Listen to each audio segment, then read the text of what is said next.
Podcast do Jorge, feliz em receber aqui um representante do clube que subiu para a Série B e, convenhamos, com tanta história, precisava voltar porque a torcida estava ansiosa por isso, mas não é um representante direto do futebol, né, Fred? Seja bem-vindo, vice-presidente do Paysandu Esporte Clube.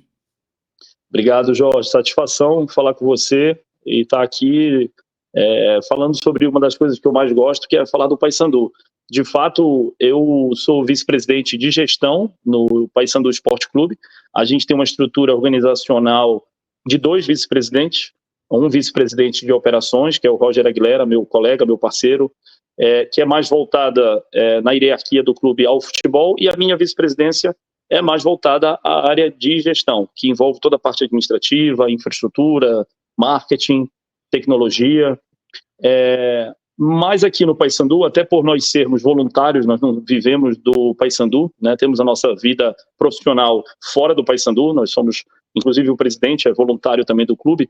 A gente tem uma metodologia de trabalho bastante compartilhada, né? A gente participa de uma forma muito mais, eu diria, talvez democrática, participando das pautas mais importantes do clube, e isso também passa pelo fato do Paysandu ser um clube essencialmente futebolístico, né?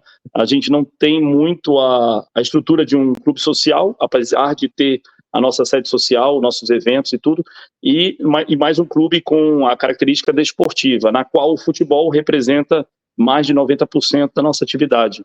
Os esportes olímpicos estão contemplados na nossa pauta, mas quando você olha ali receita, principais atividades e a participação do clube de forma geral no mercado de esportes, o futebol é o nosso carro-chefe, é o nosso protagonista. Mas não é só a realidade do teu caso, né? A gente pega outros clubes aqui em São Paulo, Corinthians, Flamengo e outros também, que possuem esportes olímpicos, eles podem até ter sucesso, ter êxito, mas esse ativo também é um negócio difícil de rentabilizar, né? Porque o mercado acaba sendo menor. E eu acho que dificulta mais para o teu caso pela distância para esses mercados aqui também, né? Sem dúvida. Eu acho que um ponto que nós aqui em cima sempre temos que tratar com mais cautela é a questão geográfica, a questão logística. Até participar de competições, enfim, dentro do estado do Pará, onde nós estamos localizados, até isso se apresenta como uma dificuldade. O campeonato regional, o campeonato estadual paraense, que se inicia no início do ano, uma das grandes dificuldades até dentro do nosso estado é a questão de deslocamento, né? Imagina isso no cenário nacional. Você vê agora a gente vendo uma participação de Série C, que o Paysandu foi o clube que mais teve deslocamento aéreo, deslocamento logístico durante toda a temporada da competição. A gente vai até de João Pessoa até o interior de Santa Catarina, até o interior do Rio Grande do Sul, a gente vai jogar no Sudeste, a gente joga aqui para o Norte. Então, de fato, isso é uma realidade. É uma realidade. Não adianta dizer que você gosta, não gosta, mas é uma coisa que tem que ser tratada e dificulta, de certa forma, a participação nossa. Mas, enfim, algo que a gente está acostumado e que trata com bastante carinho para não atrapalhar nossos objetivos. Agora, de objetivo, sim. Você falou que é voluntário. Dentro do clube, teu histórico data de até já ter sido de uma diretoria, no caso administrativa financeira, agora está nessa questão de CVP. Mas, sendo voluntário, de fato, você não tinha a necessidade de trabalhar com futebol, né? Você tem um histórico acadêmico muito bom, vivência no exterior muito forte, uma família ligada a basquete, enfim, tem um histórico bem diferente. Como é que foi voltar para o Brasil e trabalhar com o Papão? Cara, eu confesso o seguinte, até para mim, eu não tinha essa pretensão. Eu não tinha essa pretensão. Eu sempre fui muito ligado ao esporte, até pelo que você falou, por uma questão de histórico familiar. Meu pai foi atleta durante muito tempo, é benemérito do Paysandu, foi atleta da seleção brasileira de basquete, jogou em São Paulo pelo Corinthians, pelo Monte Líbano, e eu era moleque, né, convivendo com isso e sempre convivi com o esporte. E mais recentemente, foi uma coisa que eu fui mordido pelo mosquitinho do esporte, né?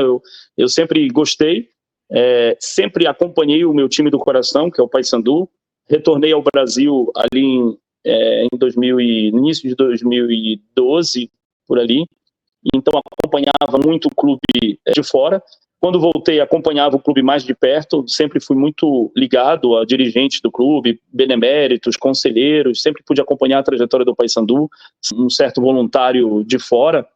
Mas aí aconteceu de pessoas, a partir de 2020, ali, estarem na diretoria executiva do clube e fazerem um convite, né, para adentrar também o grupo executivo que estava no Paysandu. Eu aceitei o desafio, no primeiro momento um pouco receoso do quanto isso iria demandar da minha questão pessoal, né, tempo que eu tinha com a minha família e da minha questão profissional, do tempo que eu também preciso dedicar aos meus negócios.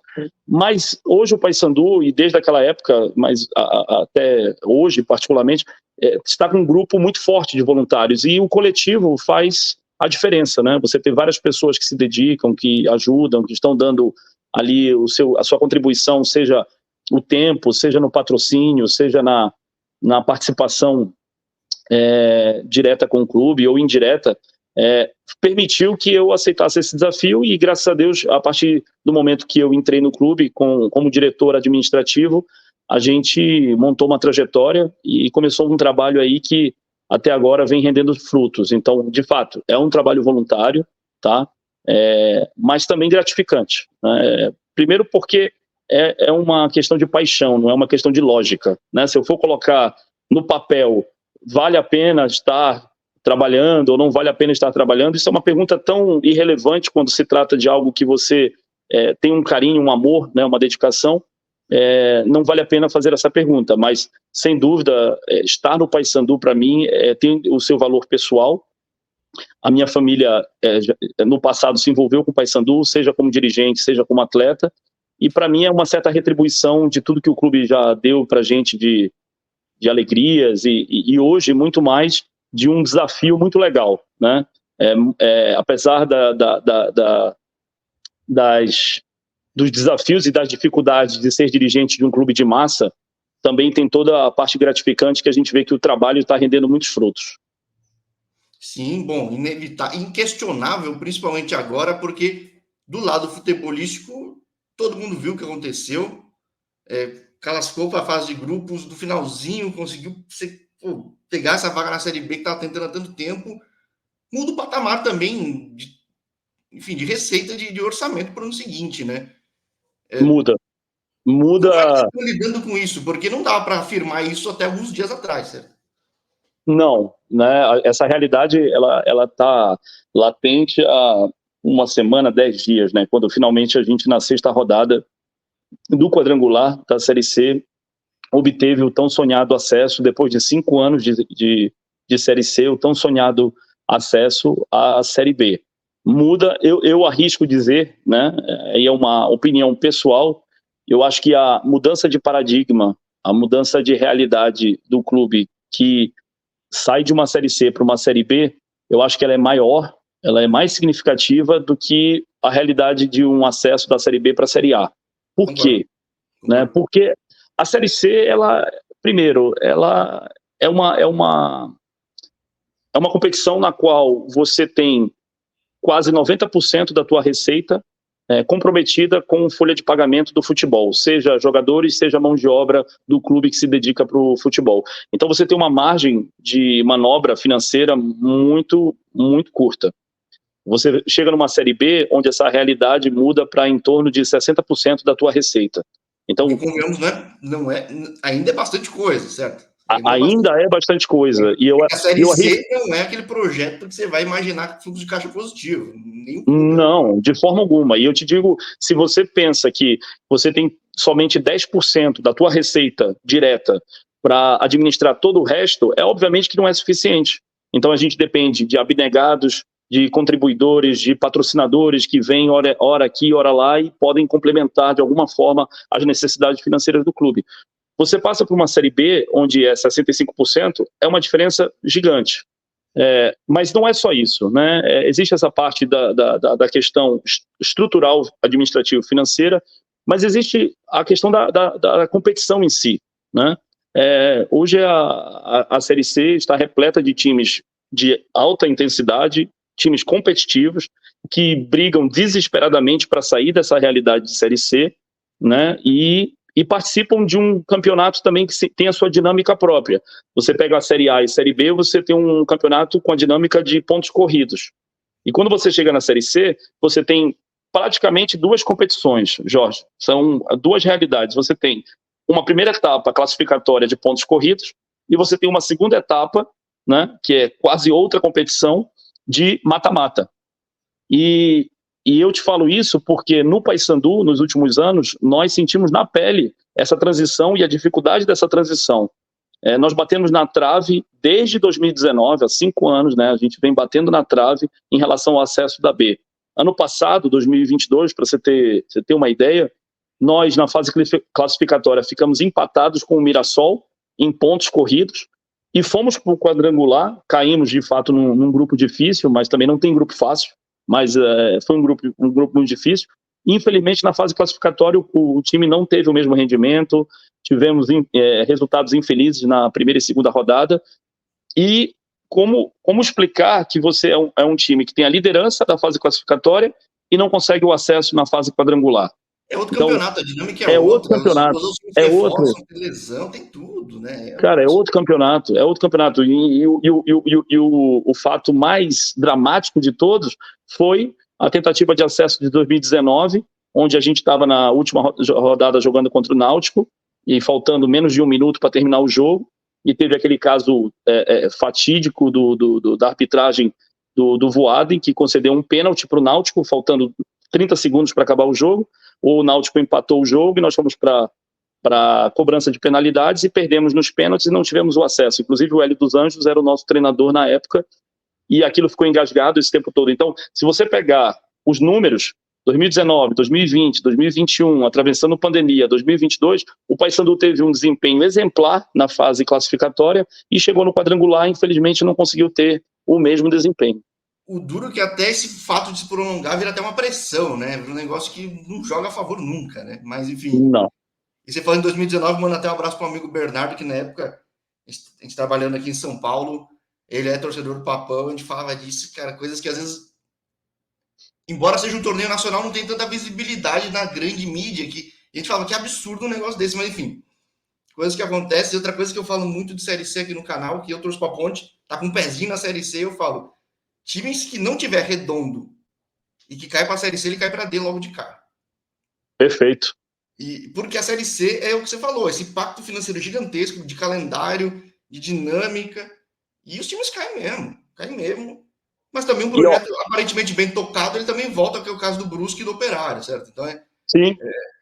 O que mostra também como tá difícil esse campeonato, sempre foi, mas é um torneio cruel. É um torneio cruel e o que mais ilustrativo desse torneio cruel do que a última rodada desse quadrangular. O Operário faz um gol ali nos acréscimos, ou praticamente nos acréscimos, não sei se 44, 45 minutos, faz um gol, né, que tira ele do último lugar do grupo para segundo lugar do grupo, com 7 pontos, empatando com São Bernardo. Né? O que pode ser mais dramático que isso? O Paysandu faz uma bela de uma arrancada nas 3, 4 primeiras rodadas, né? Marca 10 pontos. Olha só, nós depois da 4ª rodada estávamos com 10 pontos. Se você pegar os últimos anos, ninguém que teve 10 pontos não subiu para B.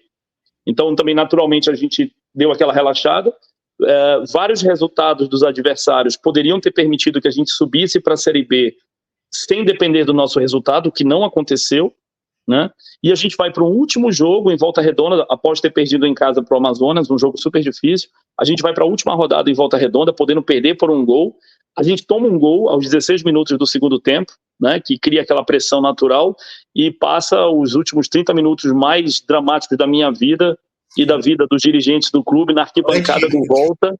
Cara, e você tem uma bola na trave ali pelos 38 minutos, 40 minutos do segundo tempo, uma bola da nossa trave, que aquele um gol poderia ter nos tirado da Série B. Então, é esse nível de drama que você vive na Série C. Faltando 2 minutos, 1 minuto, muda a história de um clube. O que pode ser mais dramático que isso? E acaba sendo quase toda a Série C, que de fato nesse ano, talvez tirando o Botafogo da Paraíba, aí o resto todo mundo tava maluco, assim, né? E isso que o Botafogo da Paraíba se reforçou, trouxe o Hadley, enfim, não é que não se esforçou, é que não andou, mas todo mundo queria muito essa vaga para a Série B. Agora, essa demora, entre aspas, de pegar a vaga na B, tem algum fator positivo também no fato administrativo, né? Do tempo que você ficou trabalhando, tudo. Como você vê o Papão chegando hoje, ao invés de chegar, por exemplo, em 2020? Em que sentido você fala? Da estrutura dele, sentido de musculatura mesmo, chegar sem dúvida.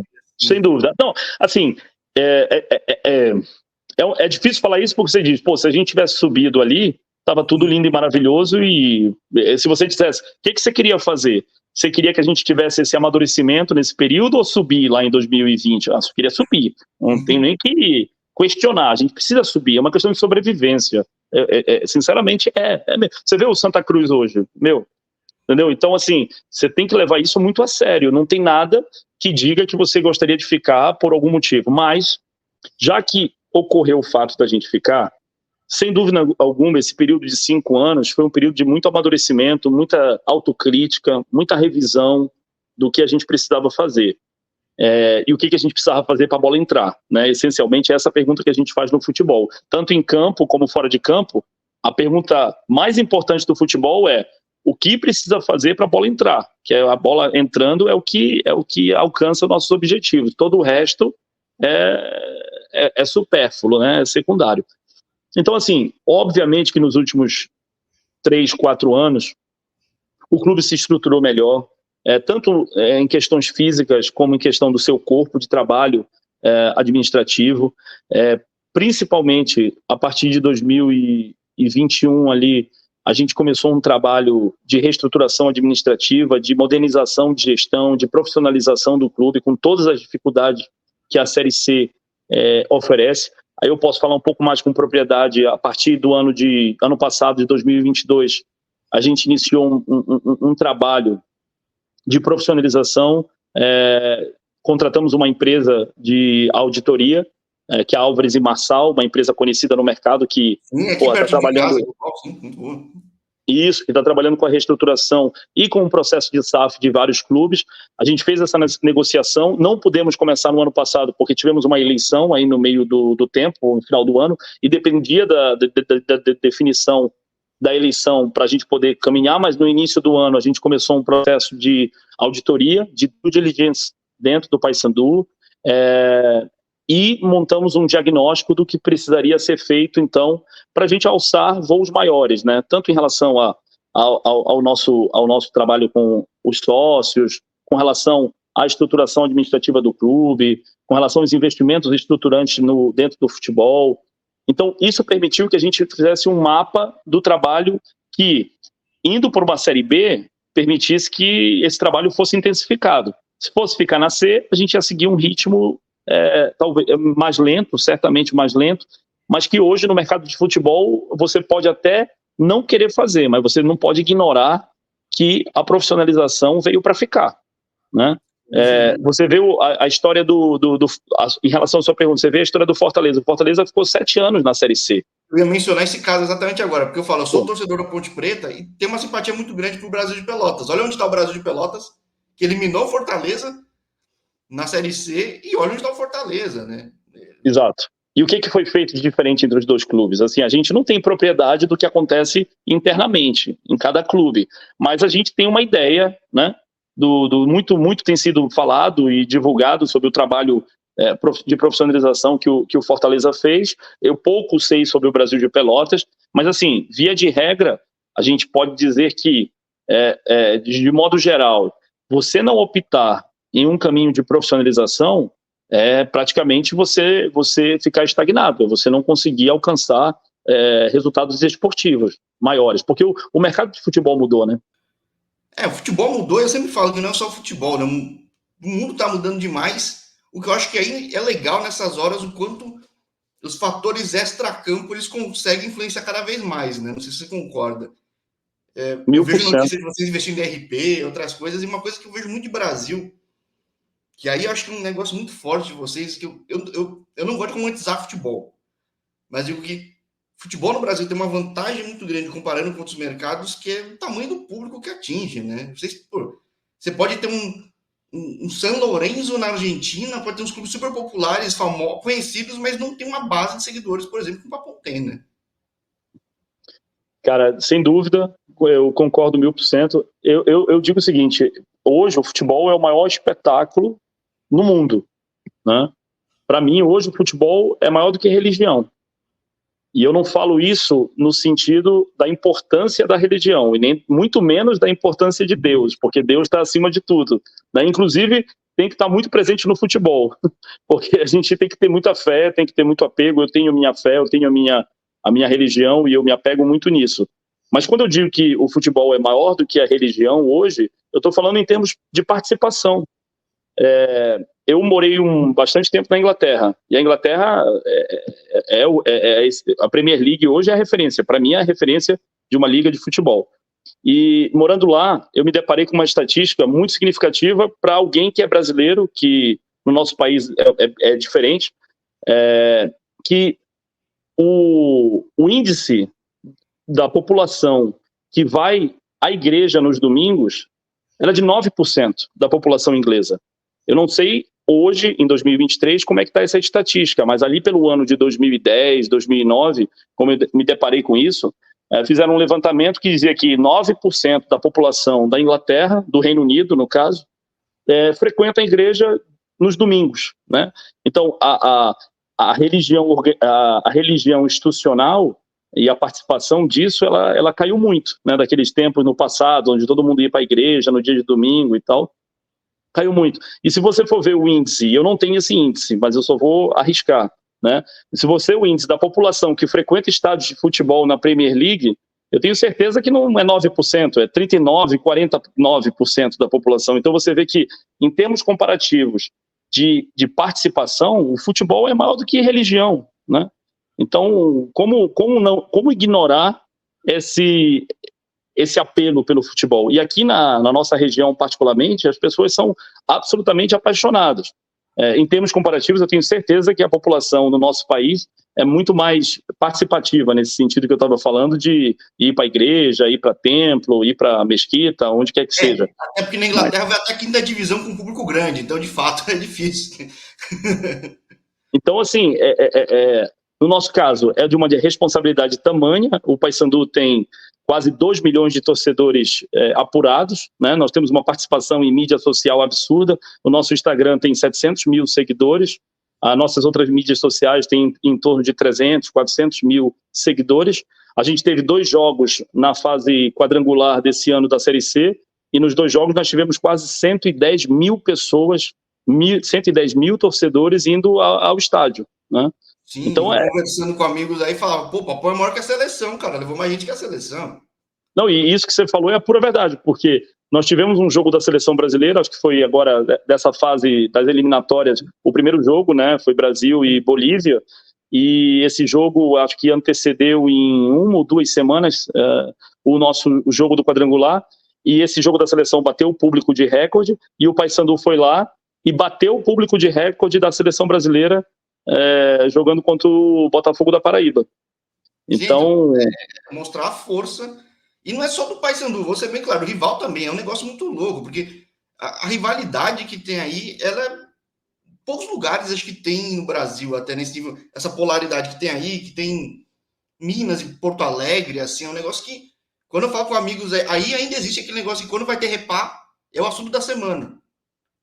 Em Rio e São Paulo não tem um negócio desse mais. Mas aí isso para quem está projetando o negócio deve ser uma loucura, porque é do céu ao inferno em alguns minutos, né? No caso, esse ano foi sempre ao céu, né? Sem dúvida, eu acho que é uma dinâmica muito diferente. Ser dirigente de clube de massa e viver clube de massa é diferente de outros clubes, isso é verdade. E como você bem disse, aqui nós temos uma rivalidade muito acirrada. Eu acho sim que se compara ao Grenal, talvez Vitória e Bahia, não sei até que ponto teriam essa rivalidade, mas também tem a sua rivalidade significativa. Aqui a rivalidade do Remo e Paysandu é absurda.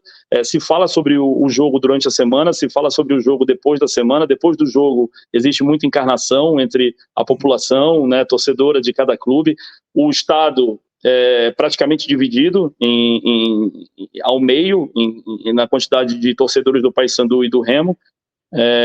Então, e outra coisa, a gente vive dessa realidade também, isso é importante. É claro que tem pessoas dentro do clube que têm uma visão um pouco mais radical, né, que é aquela história, o clubismo e a paixão pelo clube às vezes fala mais alta, e muita gente gostaria de ver o Remo na Série B ou sem série, e gostaria de ver o Remo nas piores condições. Como dirigente, a gente consegue entender que isso não é saudável, né? Porque a gente vive dessa realidade, dessa rivalidade. A gente precisa que tenha um campeonato estadual competitivo, a gente precisa que tenha jogos competitivos para a gente poder dar essa emoção para a torcida e também poder usufruir dessa necessidade da competição e da geração de receita que isso traz, né? Eu no canal eu falo, eu gostaria de ver o Guarani subir. Meus amigos do Ponte Preta não gostam de ouvir isso, mas eu falo, é importante, é bom, porque vai estimular a Ponte Preta a crescer melhor, não tem como. É isso. E vai ter mais mídia chegando, mais patrocínio chegando e tudo melhora, né? É isso. Você tem uma situação engraçada aqui, que dificilmente um grande patrocinador patrocina o Paysandu sem patrocinar o Remo. Sim, porque dependendo do mercado que você está atuando, você não quer comprar um lado, você precisa estar dos dois lados no mercado de consumo local. Então, existe uma tendência muito grande de você ter patrocinadores que são de ambos os clubes. É óbvio que a realidade disso muda quando um clube está numa Série B e outro clube está numa Série A, porque aí as referências de valores são diferentes. Mas a tendência é que, ainda assim, você mantenha os dois clubes no seu patrocínio, né? Nós passamos em torno de 4 anos sem ter o Mangueirão, né, que é o estádio do governo do estado, não pertence a nenhum clube, que tem uma capacidade hoje no novo Mangueirão tem uma capacidade de 50 mil pessoas, e em 2023 a gente teve essa felicidade de poder voltar a jogar o Mangueirão depois que ele passou por uma longa reforma. Então, nos últimos 4 anos, nós tivemos jogos na nossa casa, na Curuzu, que é torcida única, e jogos na casa do adversário, que também era torcida única. E agora, em 2023, muita gente pôde reviver essa ocasião de estar podendo lotar o Mangueirão para um grande repá, né? Felizmente, o Paysandu, ao longo de 2023, foi vitorioso na maioria dos jogos, né, contra o adversário. Mas é inegável, você vir a Belém, você conhecer o Pará e você ter a oportunidade de ir a um jogo de um repá, é tão emocionante quanto provar o açaí de verdade aqui. É que eu não sei como é. Quem fala daí fala, não tem nada a ver com o açaí da tua terra aí, Jorge, não tem nada a ver. E eu acompanhei muito, por causa dessa influência do amigo meu, Bernardo, aí, da tua terra. Eu acompanho direto na TV Cultura o Parazão, acompanho os times da região. Legal. E vejo, essa influência é essencial patrocinar os dois, até que senão você acaba criando um negócio desnecessário, né? Sim. É importante esse impacto e me traz um pouco mais um senso de realidade do que acontece aí. Agora, o que vocês têm clareza que o resto do Brasil enxerga errado, não só de vocês, mas do futebol do Pará, por exemplo? Cara, vamos lá. O Paysandu, historicamente, esteve por várias ocasiões na elite do futebol brasileiro. A gente teve a oportunidade de disputar a Libertadores da América. Até hoje, o único clube do Norte que participou da Libertadores da América, e aquele jogo contra o Boca Juniors, na Bombonera, onde nós fomos vitoriosos, projetou o Paysandu no cenário nacional. E fomos campeão dos campeões, em cima do Cruzeiro, né? Fomos bicampeão da Série B, então o Paysandu teve um período extenso aí, onde a gente estava com muita visibilidade, né? Participando ativamente do maior campeonato do futebol nacional. E após isso tivemos períodos de Série B e Série C, mais recentemente. E eu acho que nessa última década aí, se teve pouca visibilidade do clube, né? Apesar do futebol ter permanecido com a sua mesma força, com a sua mesma intensidade do ponto de vista local.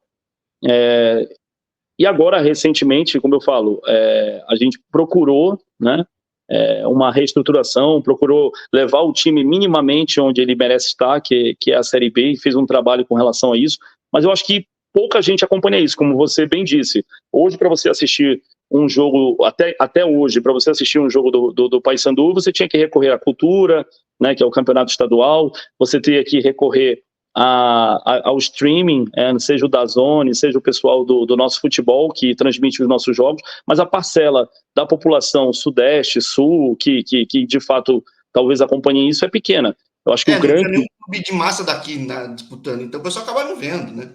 Hoje em dia, pelo menos, tem o streaming, né? Eu pude acompanhar direto, mas antes não tinha também. Não tinha, exato. Eu tinha que pagar o Esporte Interativo Plus para poder assistir. É isso.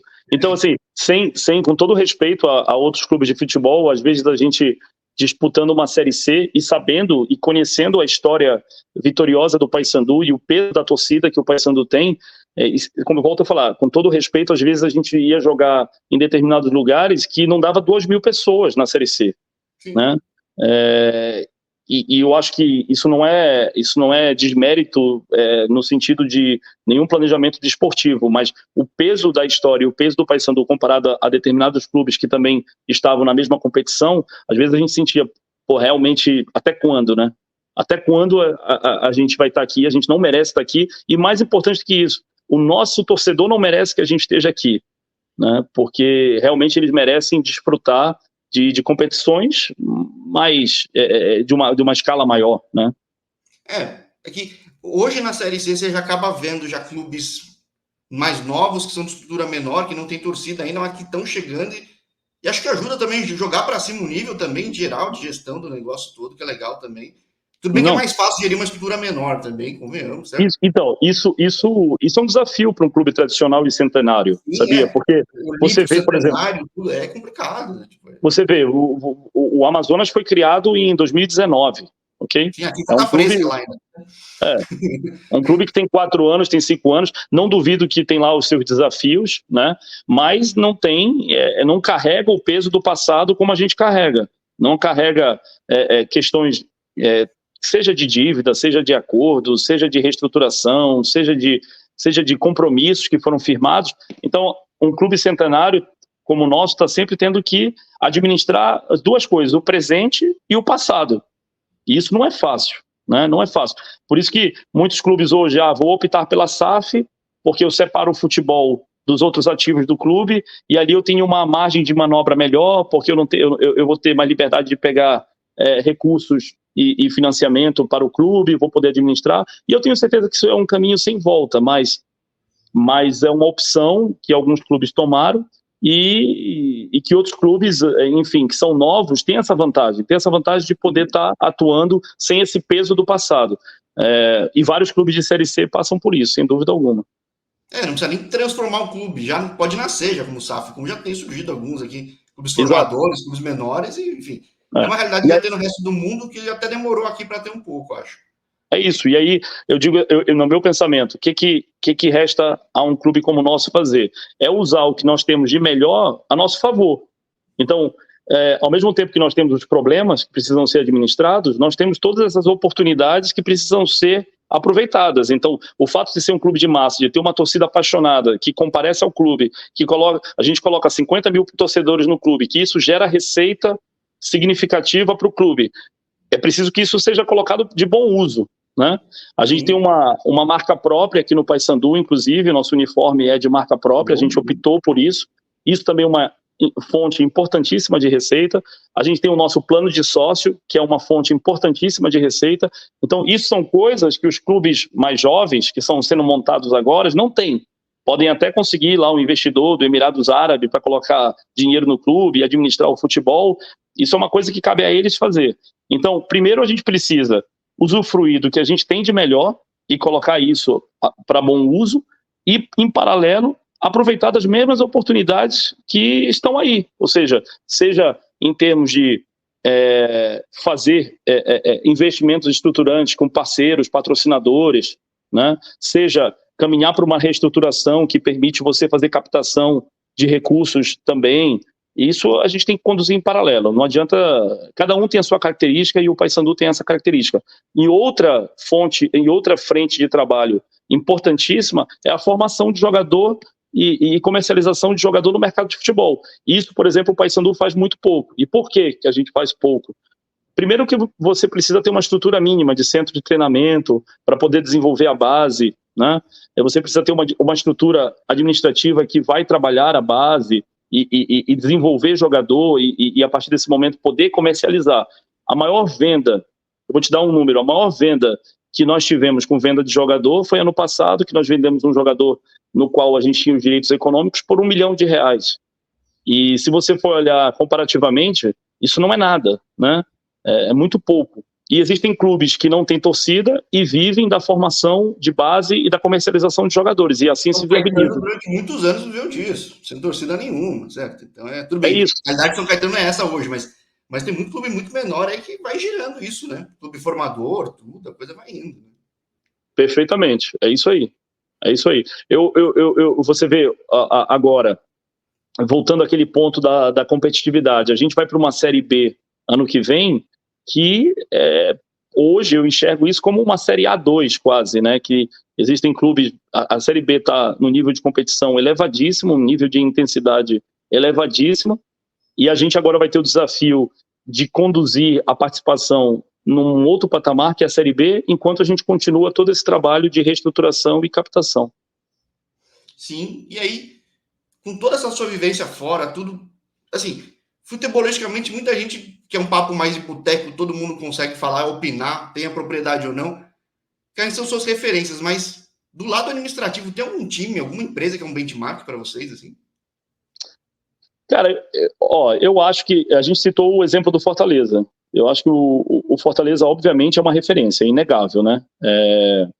Eu contei uma história recentemente que, há quase 10 anos atrás, uma equipe do Fortaleza veio a Belém do Pará e nos pediu para conhecer a Curuzu, porque eles queriam conhecer a estrutura de um clube grande, de um clube de projeção nacional, de um clube que estava muito bem estruturado, né? Isso foi há quase 10 anos atrás.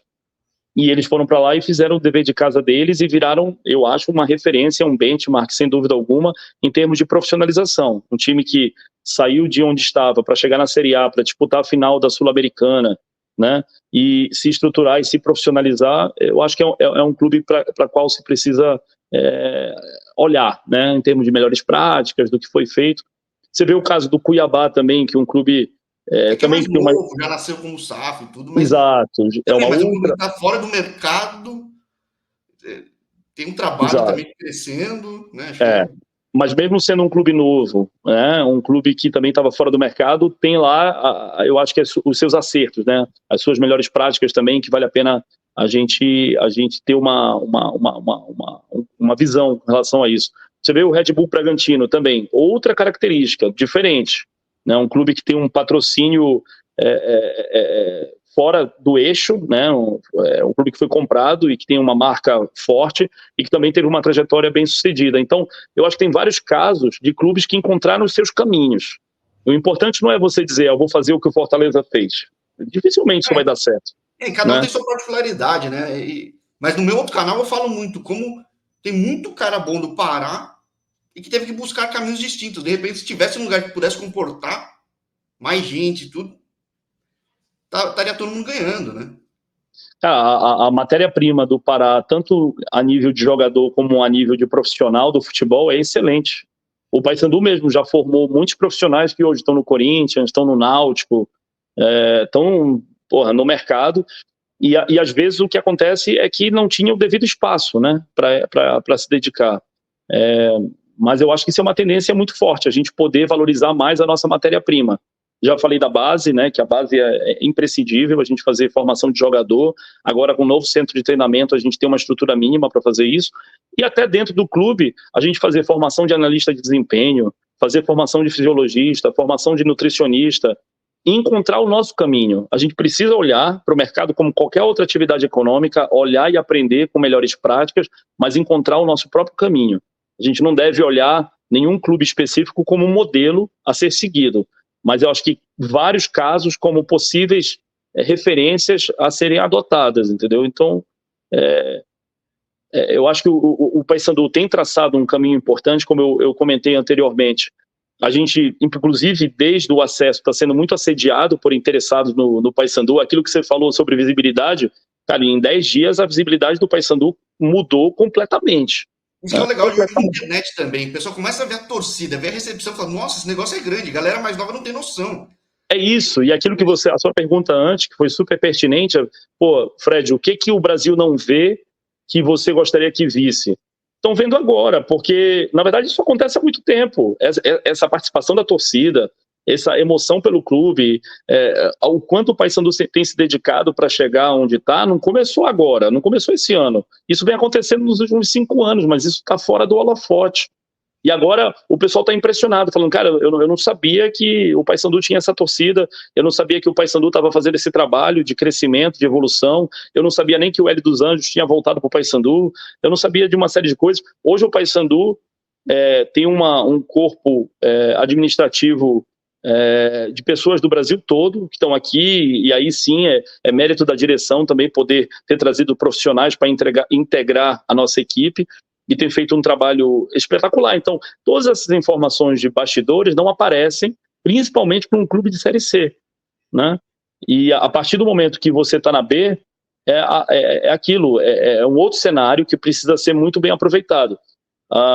Muita gente tem perguntado qual é o nosso planejamento para a Série B, né? O que vocês pretendem fazer? E eu acho um risco absurdo você fazer um planejamento para a Série B querendo se manter na Série B. Eu acompanhando um podcast aí do Brasil de Pelotas que eu mencionei, o pessoal o próprio treinador que eliminou o Fortaleza, que agora salvou o clube para classificar na dele, falava: o grande erro foi fazer esse mínimo para sustentar, porque sustentou por milagre. Ô Jorge, a mesma coisa. Você entra se você entrar num jogo para empatar, a sua chance de perder é grande. Sim. Então a gente não pode entrar numa série para ficar. A gente tem que brigar para subir, né? Como entrar num jogo para ganhar. Olhando a tabela hoje da Série B, é um pouco arriscado dizer isso, mas eu fico preocupado se do CRB para baixo, com exceção do Ceará, aqueles clubes não fizeram um planejamento para ficar na B. Então você pega vários clubes ali.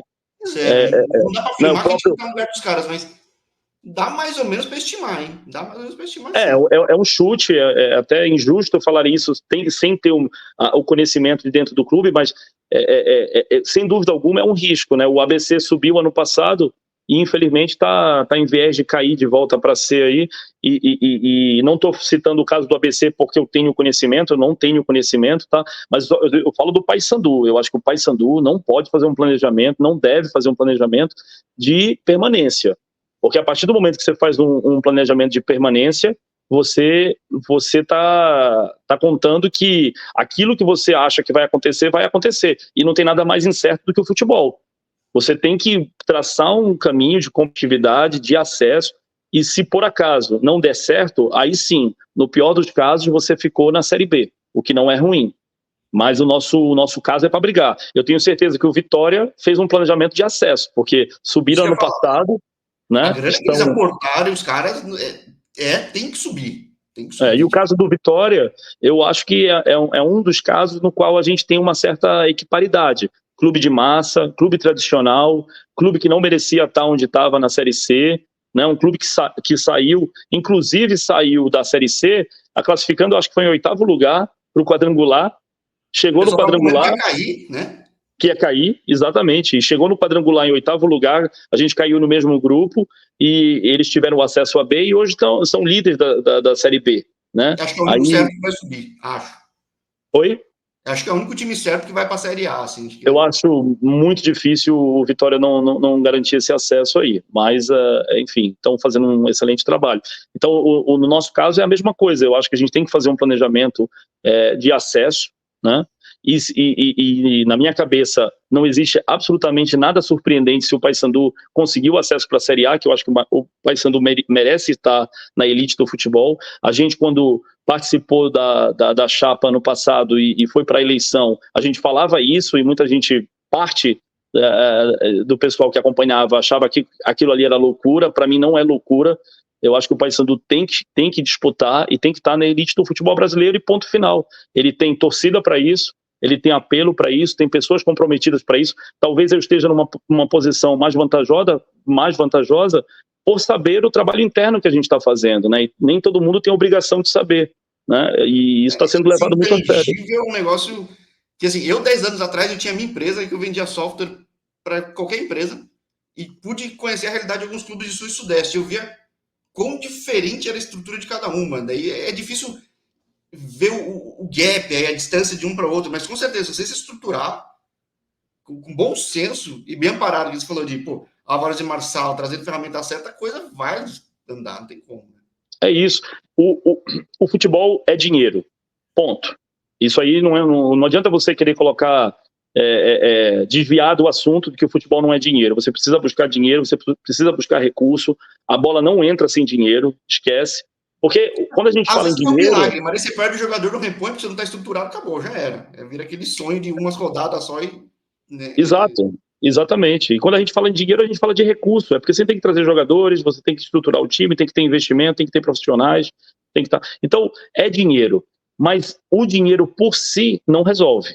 O dinheiro por si não resolve. Você tem que ter, de fato, pessoas muito comprometidas com um projeto. Você tem que estar sintonizado em um projeto, comprar a ideia desse projeto e trabalhar para isso, né? A gente ainda enfrenta algumas dificuldades administrativas, como eu falei no início da nossa conversa, de depender de voluntários.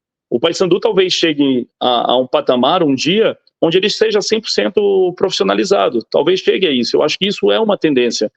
Mas nós tivemos a sorte, eu acho que isso também a gente tem que ter um pouquinho de sorte, de ter pessoas voluntárias que têm condição de se doar para o clube e de estarem linkadas e sintonizadas num projeto, num objetivo em comum, né? E de acreditarem naquele projeto e de poder convencer outros profissionais a acreditar nesse projeto. Então, o nosso sucesso passa por isso. Não é nada fora disso. Você ali teve um momento onde pessoas comprometidas resolveram dizer, quer saber?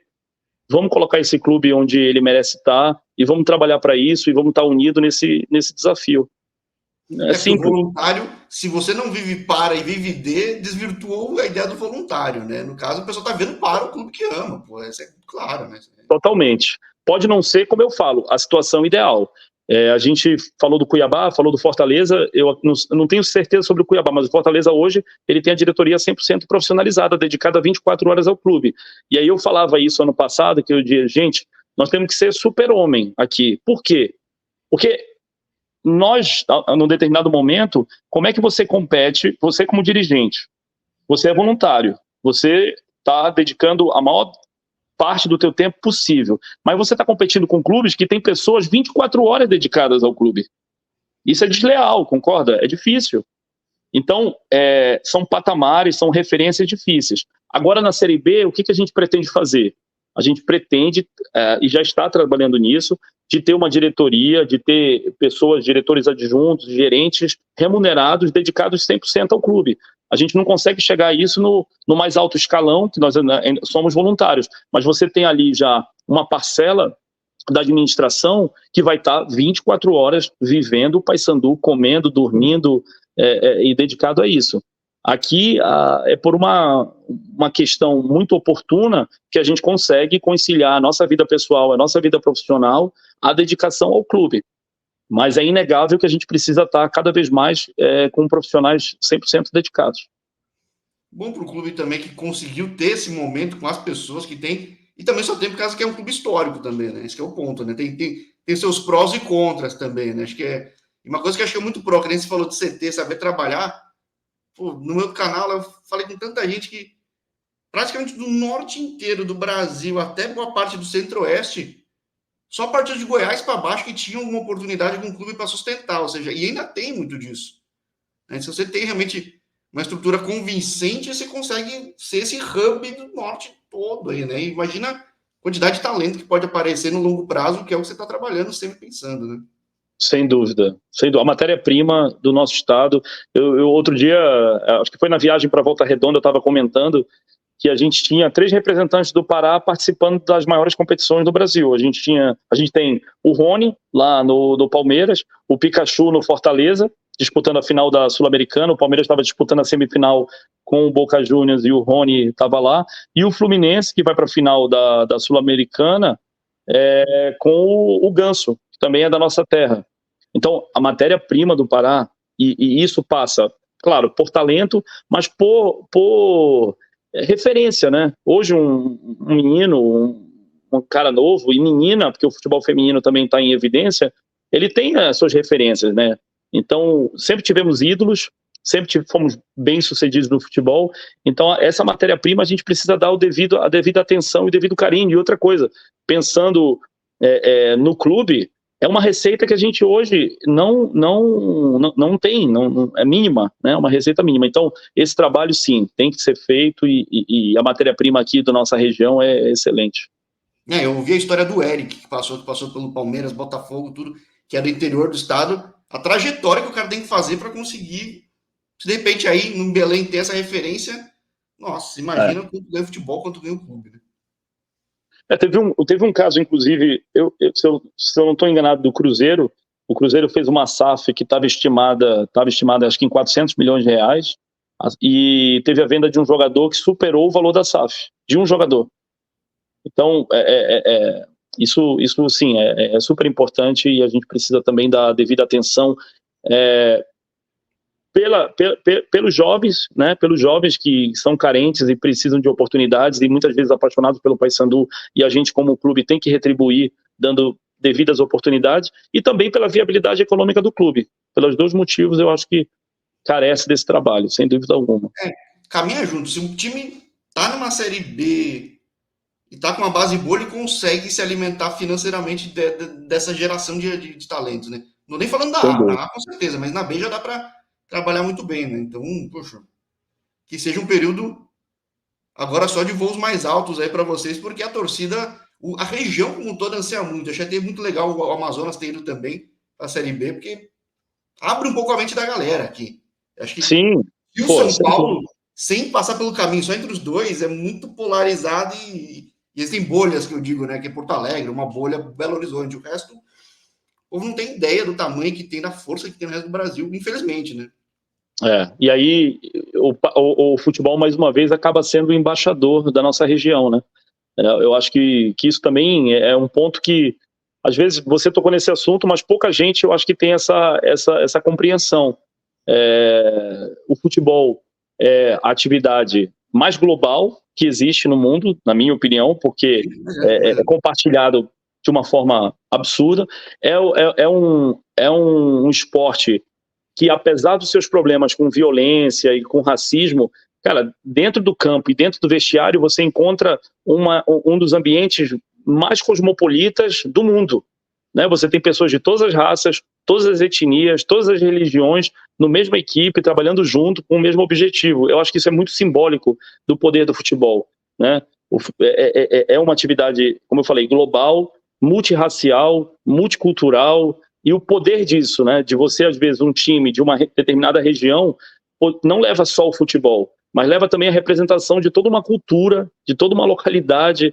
Então, o fato de você ter um time do norte, um time da Amazônia, e no nosso caso, graças a Deus, é o Paysandu, podendo ir disputar no interior de São Paulo, podendo disputar em Santa Catarina, podendo disputar, enfim, no Centro-Oeste, e querendo ou não, isso tem a sua repercussão, né? Aqueles jogadores acabam sendo embaixadores do nosso estado, da nossa cidade, né? E aí isso move várias coisas, né? Interesse na região, interesse na cidade, isso é muito legal.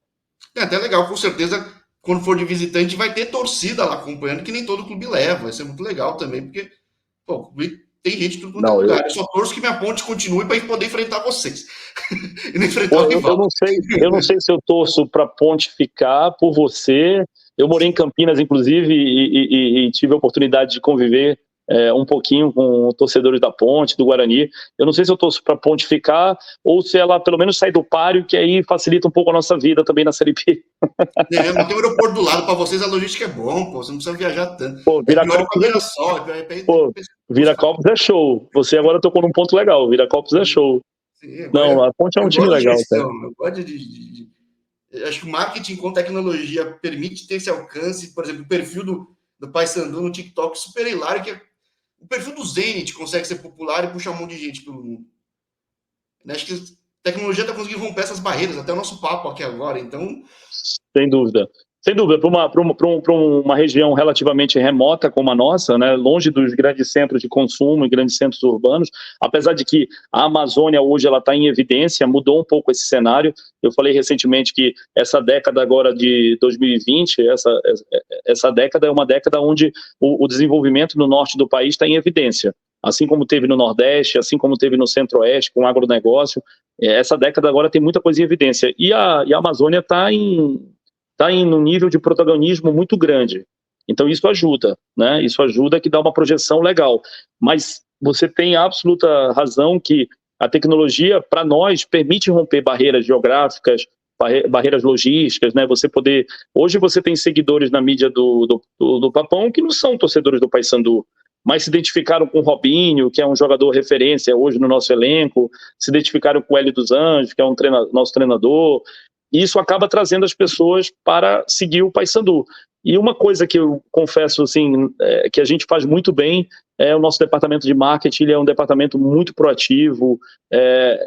Toda semana a gente está divulgando material. A galera aqui é realmente super fora da curva, acima do padrão, sem dúvida.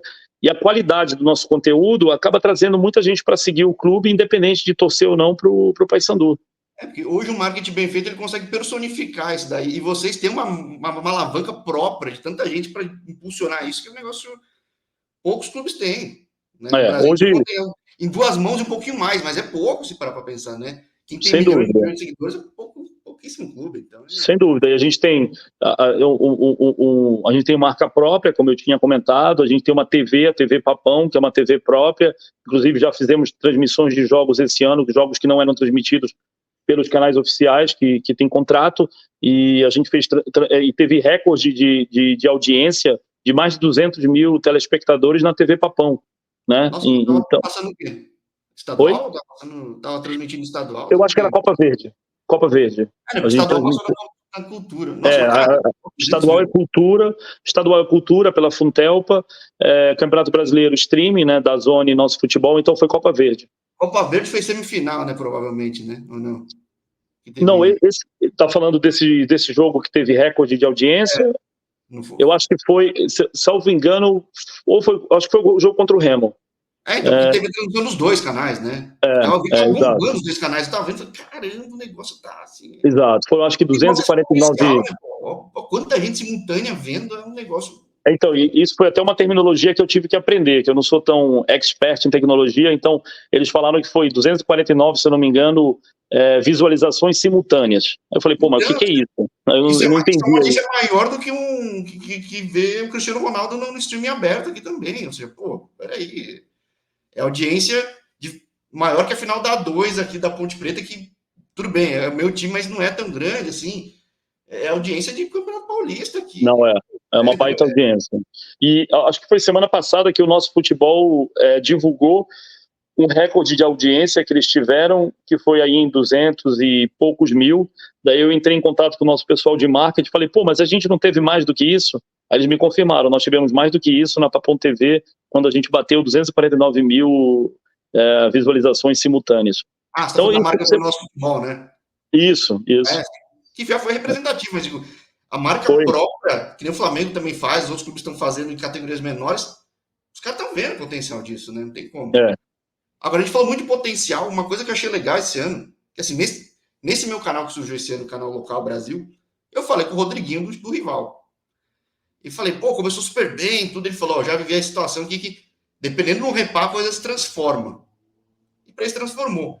Mas o que eu achei muito admirável no caso de vocês foi como conseguir ser ágil o suficiente e fazer o ano virar. E virou, né? Acho que não é todo mundo que consegue essa reação que vocês tiveram, né? Sem dúvida. Acho que o Rodriguinho foi pro Operário agora. Acho que eu vi uma notícia aí que ele estava sendo contratado pelo Operário e tal.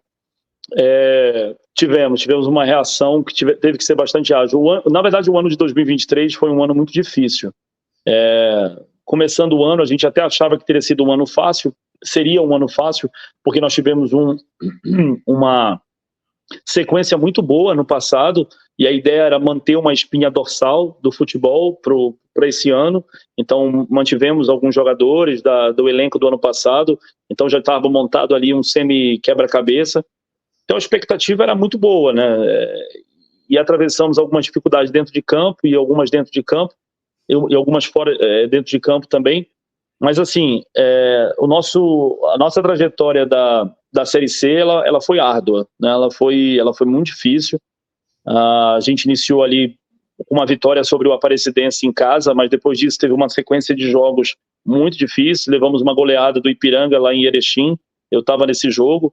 Tivemos um jogo também contra o Figueirense que nós perdemos, acho que foi de 3-0, e, enfim, chegamos à 11ª, a 12ª rodada do campeonato, tendo que vencer 7 jogos em 9 para poder classificar. Então era você... de fato 1% da classificação, era um negócio isso, assim que era... Isso, aí foi quando foi divulgado o famoso 1% de chance de classificação. O jogo que nós tivemos na fase classificatória em João Pessoa contra o Botafogo da Paraíba foi um jogo que levou a gente a tomar decisões com relação à mudança da comissão técnica e a contratação de alguns jogadores que ainda estavam na prateleira, e contratamos o professor Hélio dos Anjos a partir do jogo do Brusque. Na chegada dele para o Paysandu, infelizmente tivemos uma derrota contra o Brusque de 2-0, ele tinha acabado de chegar, e a partir desse momento foi quando foi divulgado que o Paysandu tinha 1% de chance de classificação, né? 1%, acho que 60% de chance de rebaixamento. O Paysandu estava em 16º lugar na tabela, naquele momento, e depois, retrospectivamente falando agora, dos 8 clubes que foram para a fase classificatória efetivamente, só o Paysandu não estava no G8. Então, na 12ª rodada, o G8 estava praticamente definido, porque daqueles 8 que efetivamente classificaram, 7 já estavam lá. E o Paysandu estava em 16º lugar e foi o único clube que depois entrou no G8. Então, você imagina, isso era um buraco gigantesco, uma cratera da onde a gente precisava sair. E aí foi reformulado todo um trabalho. Obviamente que a chegada da nova comissão técnica fez muita diferença. O professor Hélio dos Anjos já é uma referência aqui no Paysandu, já tinha sido vitorioso aqui, quase conseguiu o acesso para a Série B em 2019, naquele jogo trágico contra o Náutico. Então, assim, a partir daquele momento, a gente teve uma retomada muito forte, ganhamos os próximos jogos, acho que tivemos, depois da derrota contra o Brusque, tivemos uma vitória lá em Manaus contra o Amazonas, depois uma vitória contra o CSA, depois uma vitória contra o rival aqui no Mangueirão, que foi inesquecível, e saímos desse buraco. Então, tínhamos que ganhar 7 jogos em 9, você imagina, e nós ganhamos 6 jogos, empatamos 2, e devido aos outros resultados, entramos no G8, em 7º lugar. Sim, eu tinha já, como eu vi o andamento do campeonato, eu tinha entrevistado, não só do campeonato, um pouco antes, até os 4 primeiros, assim, pensando, ó, vou entrevistar quem eu acho que vai subir na D, foi campeão e vice, vou entrevistar esses caras que acho que vão subir, porque tava vendo como tava andando, e papão, bum, né? Foi com tudo. E, pô, muito feliz por vocês, pela torcida toda aí, pelos meus amigos aqui. Depois vou mandar um toque para eles. Mas... Nossa, foi. Agora, o quadrangular, como eu falei, começamos muito bem, uma pegada muito boa, mas no finalzinho teve que ter emoção, né? Porque até muita gente falou, puta, nada com o Paysandu pode ser fácil, né? Todas as nossas conquistas foram tão difíceis, por que essa vai ser mais fácil? E tem uma história muito legal, Jorge, para compartilhar contigo e com o pessoal, que, como eu falei, a partir da 4ª rodada, que a gente tinha 10 pontos, a gente poderia ter subido com o resultado de outros jogos, e não aconteceu. Aconteceu todos os resultados que não poderiam acontecer, e a gente não subiu automaticamente em função desses resultados. Tivemos um jogo do Amazonas que eu comentei, que infelizmente perdemos, e fomos para o jogo da última rodada contra o Volta Redonda. Então, foi aquela tensão.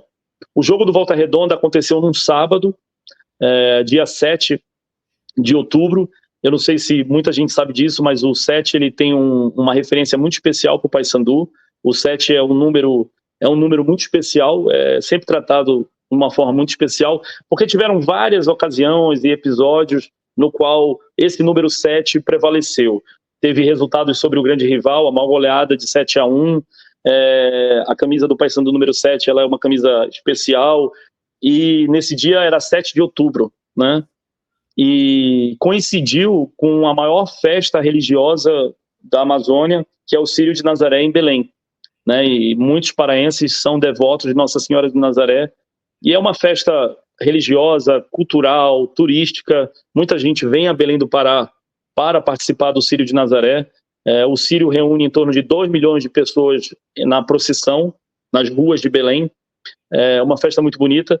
E nesse dia 7, estava acontecendo o que a gente chama de transladação do Círio de Nazaré, que é quando o povo faz uma procissão pelas ruas, carregando a imagem de Nossa Senhora, e a hora do jogo, que foi marcada, era a hora que essa procissão estaria acontecendo, certo?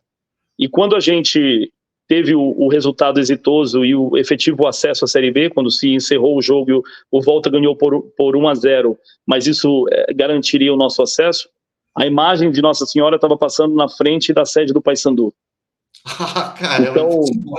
Então, tem vídeos sobre isso, inclusive no YouTube, tem vídeos na nossa mídia social, que foi um momento muito especial para o povo paraense, e especificamente para o povo bicolor, que esperou esse momento por 5 anos, né, torcendo para o Paysandu.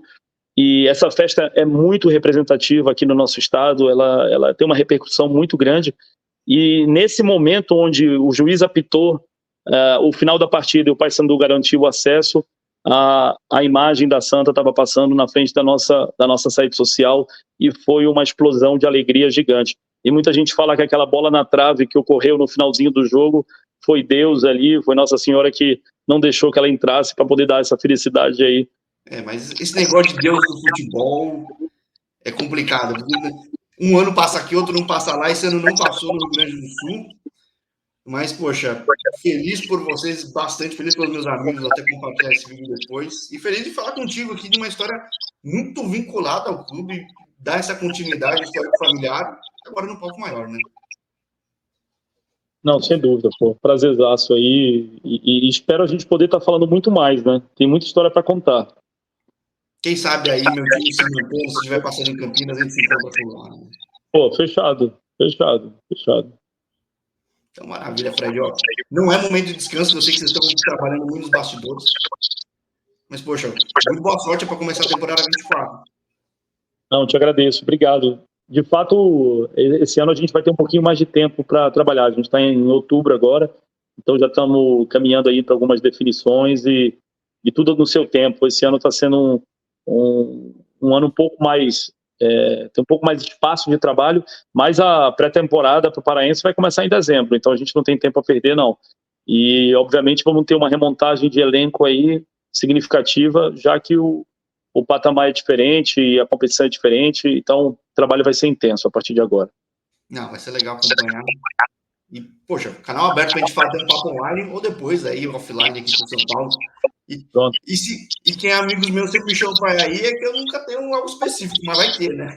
Não, agora você está recebendo um convite oficial, você precisa vir assistir um jogo do Paysandu aqui, vai ser meu convidado de honra, vai ficar aqui com a gente, assistir junto o jogo. Vai sofrer um pouquinho, mas vai ser bom. Sofrer um pouco? Eu tô pra ponte, cara, pera aí.